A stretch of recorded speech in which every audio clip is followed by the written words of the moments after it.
വിദ്യാർത്ഥികളെ, cutting square thread internal എന്ന വിഷയത്തിലേക്ക് സ്വാഗതം. ഈ ടോപ്പിക്കിന്റെ അവസാനം നിങ്ങൾക്ക് കഴിയും ഇന്റേണൽ സ്ക്വയർ ടൂൾ ആവശ്യമായ വിധത്തിൽ ഗ്രൈൻഡ് ചെയ്യുക, ഇന്റേണൽ സ്ക്വയർ ത്രെഡ് കട്ട് ചെയ്യുക. Materials and equipment: tap or thread mill, tool holder, lead screw or thread chasing mechanism, single point cutting tool for lathe, thread milling for milling machine, precision measuring tools, cutting fluids or lubricants. Process: 4 ജോ ചെക്കിൽ job hold ചെയ്യുക, രണ്ടറ്റവും അഭിമുഖീകരിക്കുകയും മൊത്തം 40 millimetre നീളം നിലനിർത്തുകയും ചെയ്യുക.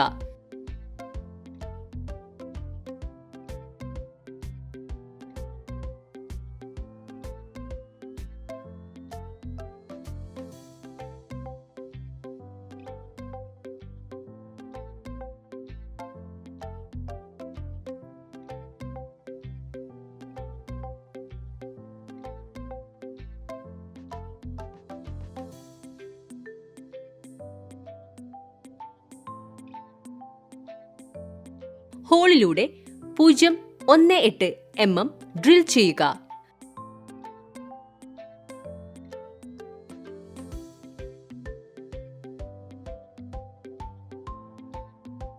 Core diameter 23 മില്ലിമീറ്ററോളം വലിപ്പത്തിൽ ഡ്രില്ല് ചെയ്ത ഹോൾ ബോർ ചെയ്യുക.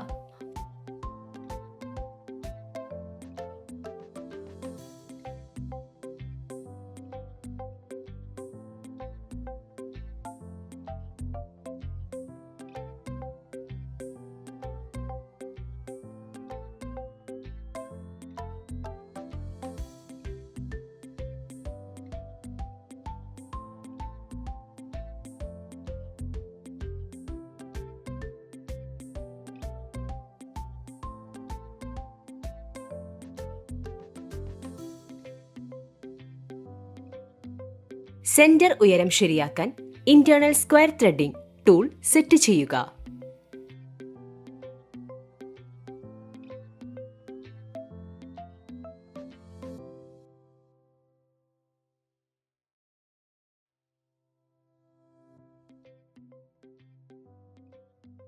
നാൽപ്പത് മില്ലിമീറ്റർ നീളമുള്ള ത്രെഡ് കട്ട് ചെയ്യുക.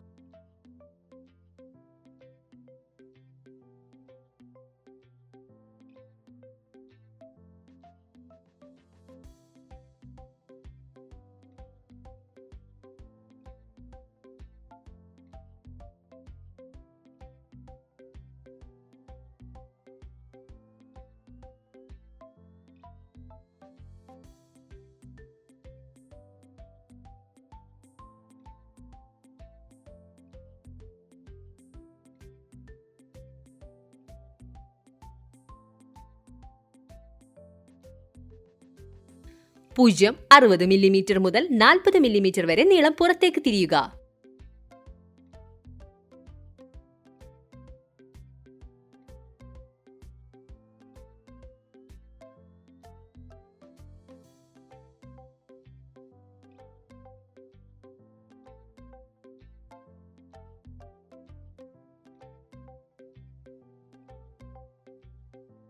നാൽപ്പത് മില്ലിമീറ്റർ നീളമുള്ള ഡയമണ്ട് നൂരി.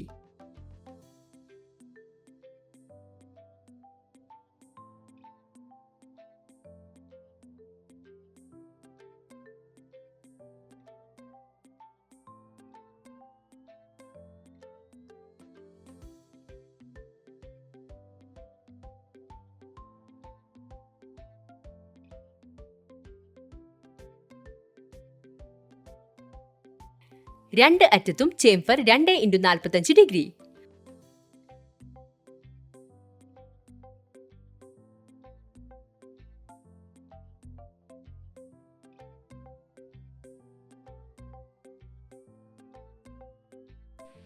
ഈ വീഡിയോയിൽ ഇന്റേണൽ സ്ക്വയർ ടൂൾ ആവശ്യമായ വിധത്തിൽ ഗ്രൈൻഡ് ചെയ്യുന്നതും ഇന്റേണൽ സ്ക്വയർ ത്രെഡ് കട്ട് ചെയ്യുന്നത് എങ്ങനെയെന്നും നമ്മൾ പഠിച്ചു. എല്ലാ ആശയങ്ങളും എക്സസൈസുകളും നിങ്ങൾ മനസ്സിലാക്കിയിട്ടുണ്ടെന്ന് ഞാൻ പ്രതീക്ഷിക്കുന്നു. ഞങ്ങളുടെ അടുത്ത വീഡിയോയിൽ ഞങ്ങൾ നിങ്ങൾക്ക് മറ്റൊരു അത്ഭുതകരമായ ആശയം കൊണ്ടുവരും. അതുവരെ സുരക്ഷിതരായിരിക്കും.